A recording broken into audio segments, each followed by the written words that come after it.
Hey, welcome back to the mill. My name's Bill. This is Pirate Solutions Forestry, and we are doing day 2 of testing out these new roller guides. And we're gonna mill a real log today with big cuts through the bark the whole time because it's going to be slabbed out. I'll show it to you, and I want to talk a little bit about the changes I've made to the mill. A lot of you have not watched and don't know what I'm talking about. So if you want to know more about the modifications I've made, then you should go back and watch the videos on replacing the ceramics with the roller guides. And the reason that I'm not on my mic audio right now is I want you to listen to something. And again, I think this is important. And I think it kind of proves my point. So what we're going to do is we're going to come over here and we're going to check out. I just threw a brand new band on, Wood Miser Silvertip Turbo 7, and I'm hearing from Norwood. By the way, my new adjustable roller guide trunnion mounts are on their way, and we will give those a run when they get here. I'll do a full video on installing them and adjusting them and everything. And also, Norwood's got a new band coming out. Sending me some new bands. They say last 3 times longer than the existing bands. I'm not sure of all the ins and outs of it, so I don't want to talk too much about it. But let's get into what we got going on here. So first of all, my band wheels are fairly clean. I'll talk about that in a minute. Let's talk about what I came over here to let you listen to. I just threw this band on, tensioned it up, 5 1/3 turns like I always do. Tracking's perfect, basically flush to the back, gullets flush to the front, both sides. Just threw the band on, away we go. But I want you to listen to this roll through this as I'm checking the tracking.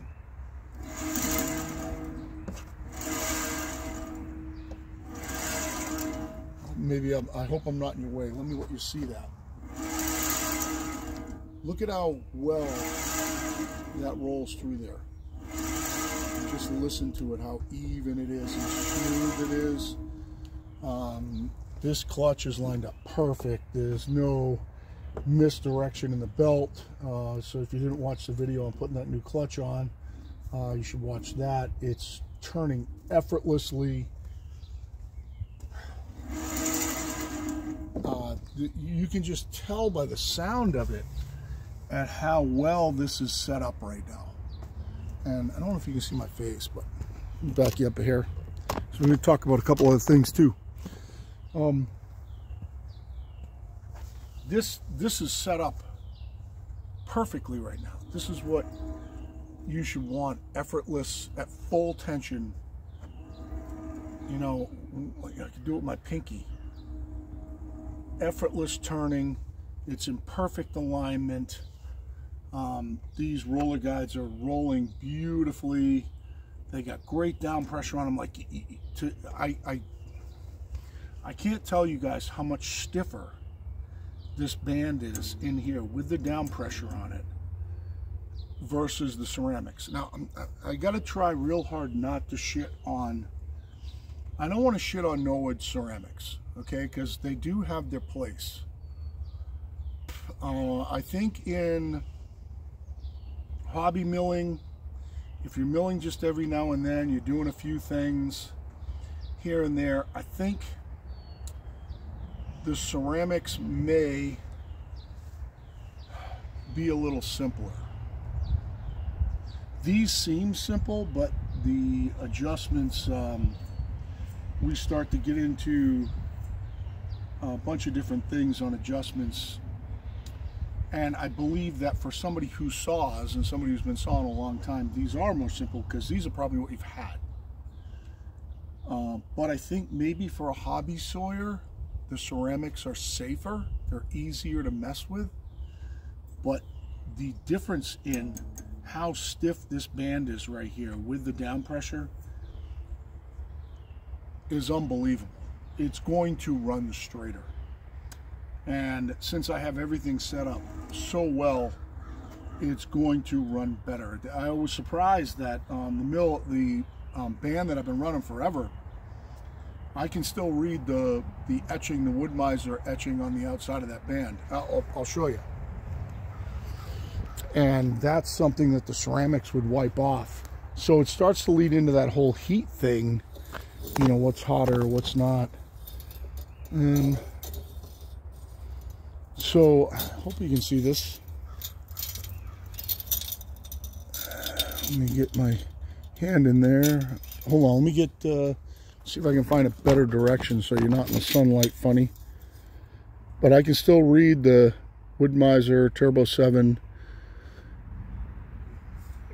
Strangely enough, I am going to have to check the new bands I got. They seem to say, I don't know that they say Turbo 7 on them, and that actually concerns me. They look like they're the same. I'm going to pause you guys 1 second. I'm going to grab one out of the back of my truck. All right, so I'll show you this and see if we can compare them. So you can see on this one, oh, I can get my eyes right. Gotta get my head turned. You can see they say Turbo 7 high performance band, and also they do say MMUT 0473. This is like, this band's got like 1,000 board feet on it. I can still read all this etching on it.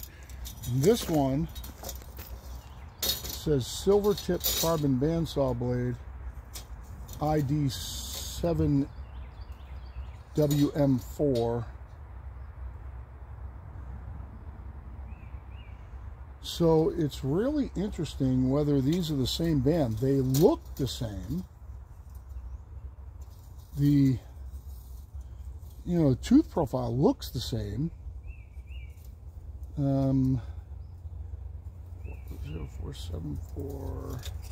This one just doesn't have as much identification marking on it, other than it says silver tip 7WM4, and this one says ID MMUT. Huh.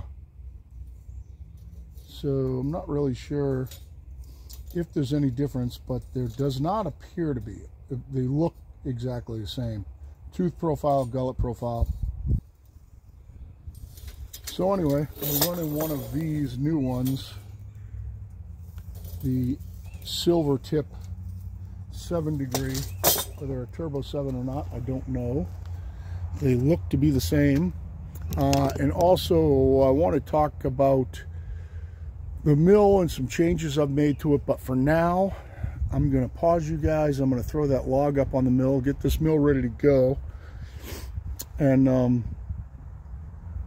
we're going to get into some cutting and see how it cuts. And the log, rather than taking you out, I'll just show you.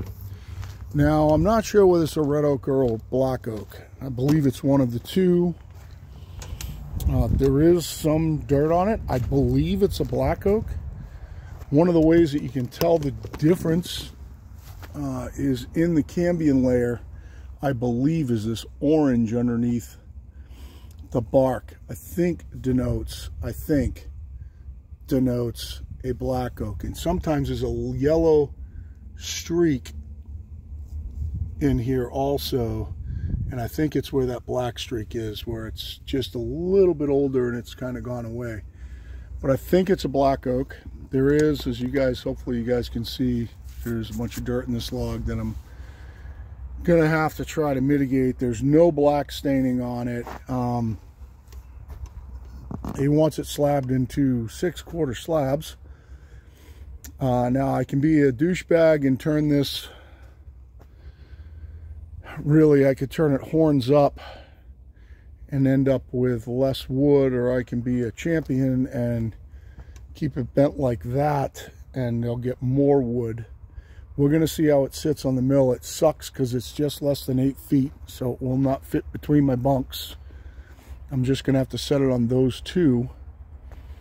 And I will be able to use really 3 sets of dogs, which is going to be important when slabbing, because the thing that these mills aren't made for slabbing, and when you do slab, it sucks to hold on to shit. So I'm going to get it up there on those 2 bunks. We'll get the top torn off it. We'll make as many cuts as we feel we can comfortably. We'll flip it over and we'll slab the rest of it out the other way.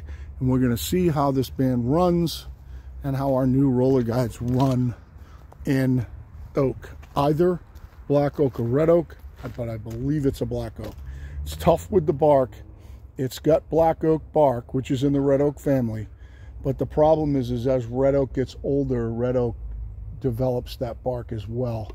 If you look up here on the hill, that's a white oak, and right there is a black oak, and right there is a red oak. And as that red oak gets older, it's going to be very, very hard to discern the bark from that black oak, but that black oak has that bark at younger age. And there's a black oak right behind that as well, and then a black oak right behind that as well, and then a white oak back in the background that you can see. So this one, definitely white oak. I believe that one is a black oak also.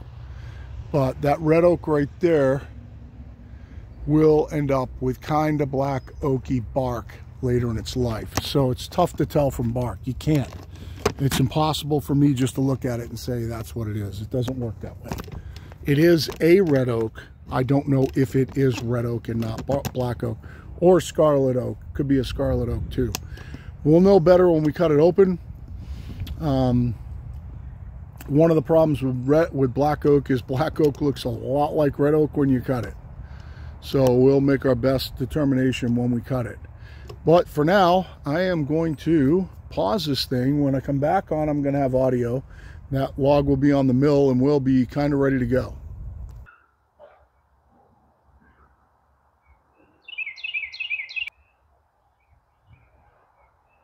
All right, so I have done my best to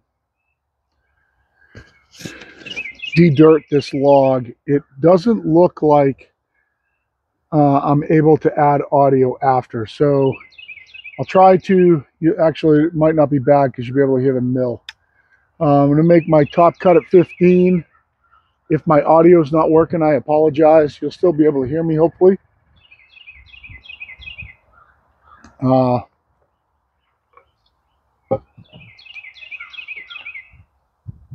going to pause you one more time. I'm going to take it completely out. Just make sure that. All right, so I'm not sure if you heard that or not, but worst case scenario, you can hear me now. It looks like I couldn't switch the audio to my mics after I paused it. I'm not sure why. I'll have to try it and see if it works. I don't edit these videos, so we're going to go at it. You will be able to hear the band today, and you'll be able to hear the sawmill running. You'll be able to hear load. You're not going to be able to hear me while I'm running, so I'll try to do all my stuff in front of the camera. Basically, I'm coming down to 15 inches, going to take the top off this thing. I tried to get as much dirt out of it as I could. It's still pretty dirty. I am going to charge them a band charge for bringing me a caked with mud log. And I am going to have to clarify that in the future. I'm not going to sit out here at $100 an hour and power wash their logs. I'm just going to charge them a band charge. So it's 30 bucks. It'll take me an hour just to break out the pressure washer and clean it. And I could go at it with a dirty blade, but what's that doing? I mean, you know, a dull blade, but that's just going to hurt them. So going at it with a brand new blade, I'm going to come down to 15, take the top off it. I think I have it in the best orientation to get some of that crotch in it. And we're going to see how it cuts. You'll learn with me. So this log is easily milled on this. It's only 16 across that way. Obviously across the crotch it's close to 20. It's 17 high here. The butt end is 23. Looks pretty symmetrical. 23 by 21. So we'll get a fair amount of pieces out of this. This is frowned down right now, so that's going to cut out on several of the pieces on the bottom side, but it's the best way to get the crotch in it. And I'll show you the pieces in between. So we'll go at it and let's see how she cuts, and we'll evaluate the new setup with hardwood.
So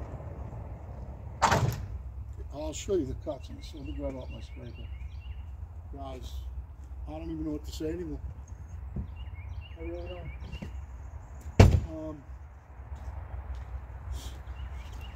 I don't even know what to say. I'm angry with myself as a human for ever running ceramics versus these. I'm angry with myself as a human. Oh my God.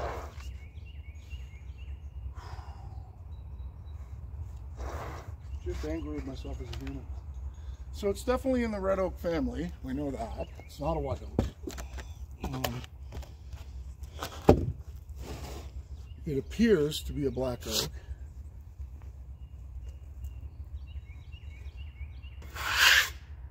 The one thing about black oak that tends to be consistent is in a straight grain log like this. One thing about black oak is that they tend to lack figure. Why? I don't know. Unless it's, you know, something really funky, they tend to lack figure. I'll show you this cut. Put my hand in here for scale. This is just absolutely pristine. It's absolutely cut through it effortlessly. I could have gone as fast as I wanted. It cut perfectly flat. There is not a bump in it. There's not a saw mark in it. I'll take that one off. We'll check the one below. It's kind of nice only doing 1.5 on this because I can pick them up and carry them over there. So I can take them out later with the Bobcat and stack them back just the way they came off.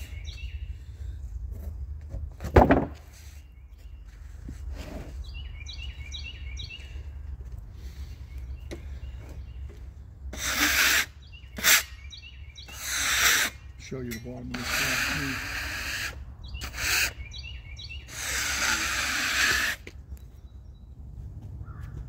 And I'll show you this cut too.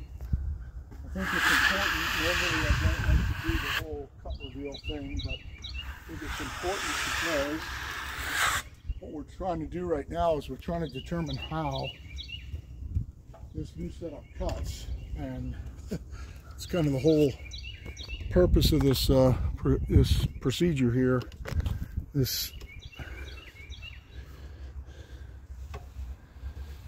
You can follow my hand because just stay focused in on my hand and see how smooth this is.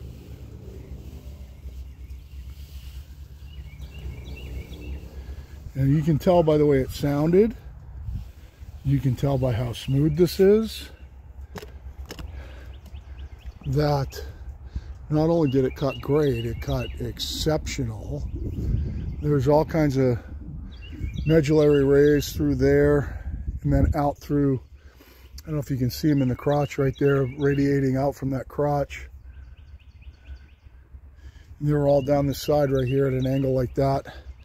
I do have a pretty good mud spot right there.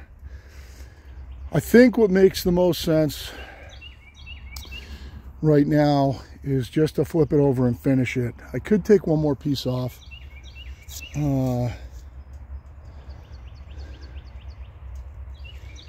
Would make it a little lighter if I did. Let's just maybe just mow one more piece off here. You can see all the mud. As much as I've tried to clean it right here, big chunk of mud right here. I'm going to brush it off a little bit because I'm still going to have to deal with it from the other side. You might as well deal with it while I can see it. Guys, I hope you can hear what the fan sounds like on this, because it's completely effortless. Like I said, I feel dumb for ever running the ceramics. I really do. The ceramics would be, you'd hear the band kind of struggling, they'd be wandering a little bit here. Now, would it cut flat with a brand new blade if it was all set up perfect? It probably would, but it certainly wouldn't be happy. This band right now sounds happy.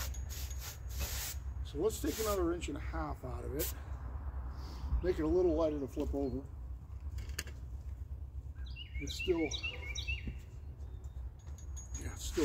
nice and solid. And then we'll flip it over and finish it off.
human at this point, like less of a human being, that I struggled with this mill, especially on big stuff like this, and didn't need to. That angers me. It actually angers me. 1.5 inches, 1.5 inches.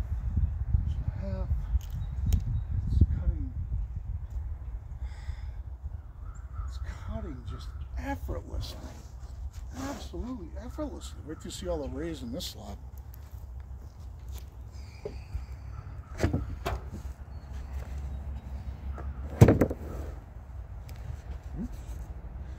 Oh wait, it's my birthday, really. In case anyone wants to happy birthday.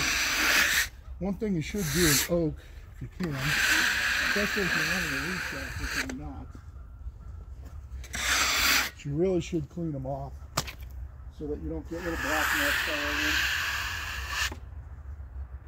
them. Or at least you can minimize getting little black marks all over them. Oh, yeah, this one's loaded with rays in it. Hopefully you can see, if I get the light right here, hopefully you can see all the rays in that one right now. It's just loaded all down that far side, all on this front side right here.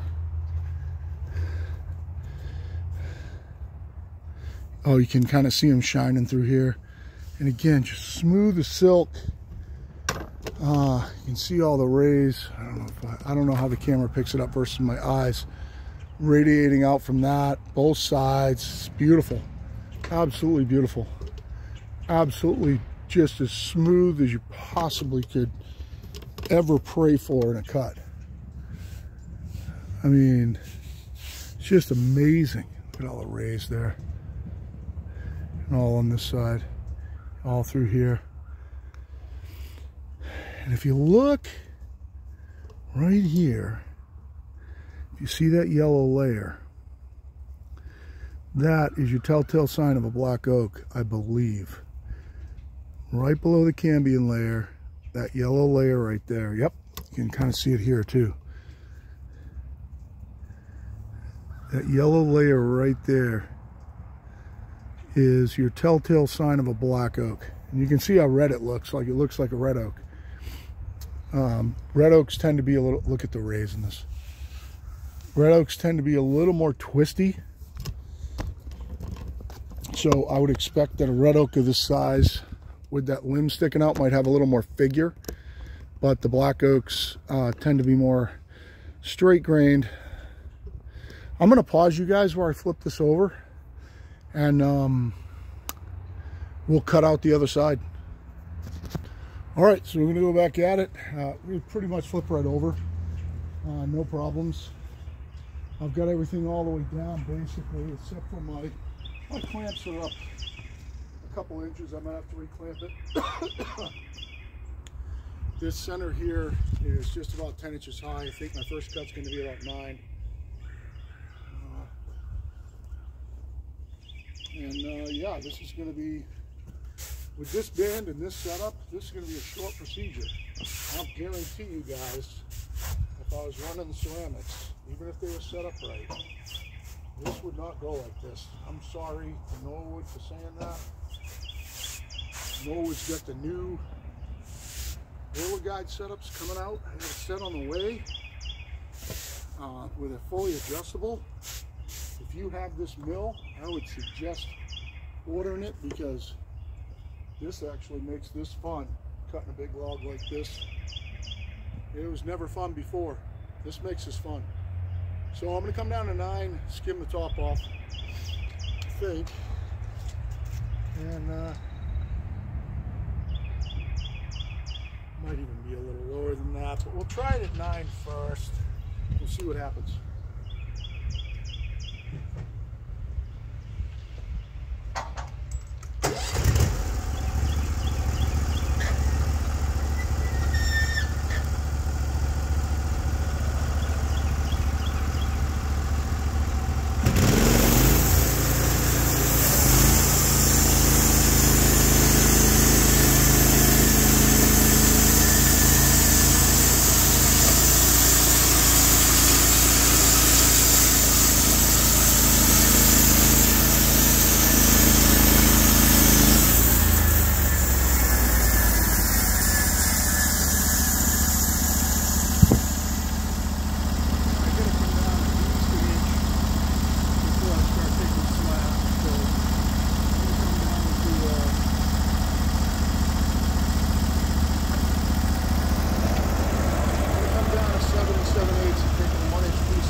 Sorry about the audio. I'm going to see where my 1 1/4, I mean my 1 1/2 scale falls on this, my 6/4 scale, and we'll take our top cut based on that.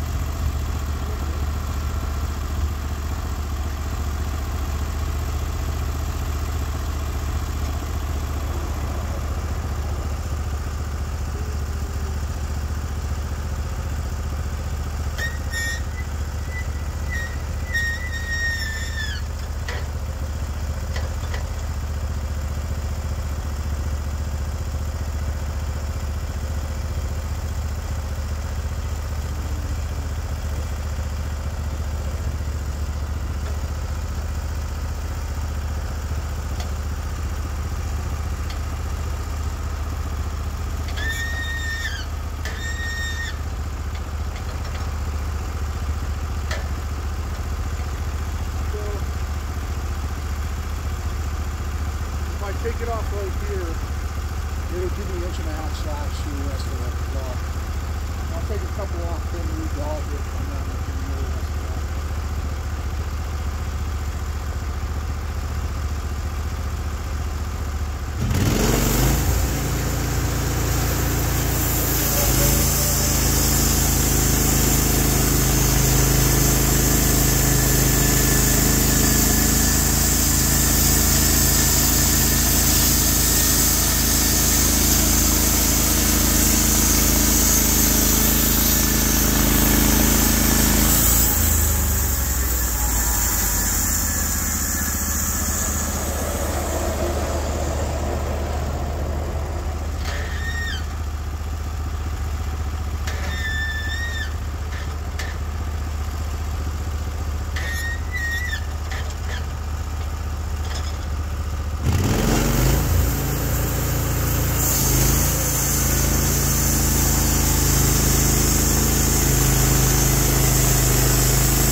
guys, I'll tell you what, welcome to the dawn of a new era.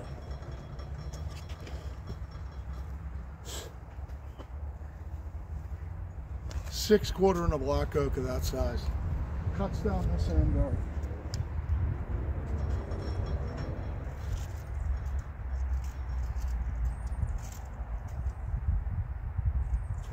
Wide at its widest black oak.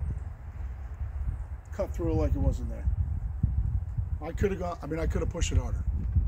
Just kind of like let, I don't know, muscle memory kind of takes over and only lets you go so fast. You guys saw it. I don't need to pull this apart. There's no waves in it. There's no nothing. It went through it like it wasn't even there. It cut flat, it cut effortless, it kicked out a beautiful stream of chips, it loaded the motor just like it should. I mean, it cut great, guys. I don't know what else I can say. Look at these medullary rays showing through over here.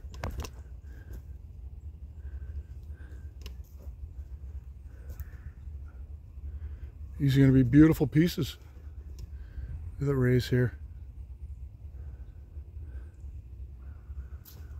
And just phenomenal. I mean, you can see, hopefully you can see on the end where it cut out. I mean, it cut even. You know, aside from that one little, technically a flitch cut that I had to take on the top to put myself on 6/4 scale. And so my 6/4 scale, I set it off the bottom, so it cut this one 1.5 inches.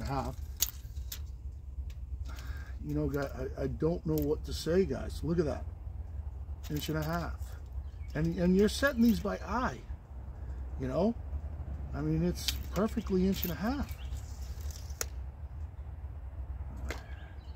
So I'm gonna kill this video for now. The one thing that I did want to say, if you've been watching, is that you see maybe in some of my videos where I've replaced a couple things recently. I did the drive belts because it threw them off one time. There's nothing wrong with them. So what had happened was the clutch from banging, because the clutch can only tighten itself. When the other clutch was banging, it had tightened itself and pushed the collar back and got out of alignment. That's what made the belts come off. So I have a whole set of belts, so that didn't really technically cost me anything. I got 2 sets still. And if you ever watched that video, they weren't very worn. I got the new clutch. Now, this one does not bang. That one banged, but it didn't bang when it was clean and when it was cold.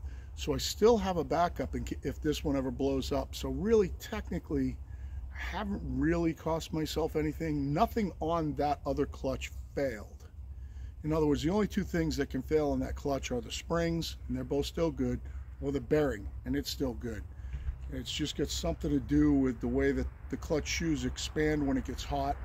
And this one operating flawlessly right now. I got my lift cables.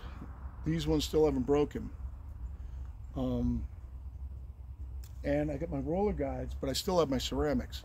It's technically, in a year of milling all the shit you guys have seen me mill, and at least paying for this mill, I have not had anything fail, except my grommet where in the bottom of my water tank. I have had that fail.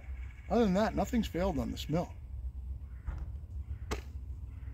You know, I mean, I wish I could make up something, but it's true. Nothing really has failed. You could call the clutch failed, but nothing has really failed. So I can't wait for the new adjustable guide set. I don't know how the hell it's going to run any better than this. I can only fuck it up now. I'm almost scared to put it on. I might wait. But they did ask me to please do a review video on them, so I am going to have to do it. But, I mean, guys, milling this, slabbing this full width on that mill, 18 horsepower, with a Silvertip Turbo 7 aggressive blade like that, brand spanking new, digging in, cutting this perfect. I don't know what to say. To say it's a world of difference is a lie. It's so exponentially better now than it was. I don't know what else to say. So anyway, I'm going to lift this off with the machine, throw it over there. I got two little dinky small seeders to mill. He already left me a voicemail today saying, I guess that seed order's ready, so I want to come get it and pay you. So if I get these off the mill, I can actually call him up and say, yeah, come get them. Cipher up his bill. And for now, I'll probably shoot some more video today, but for now, it's Pirate Solutions out.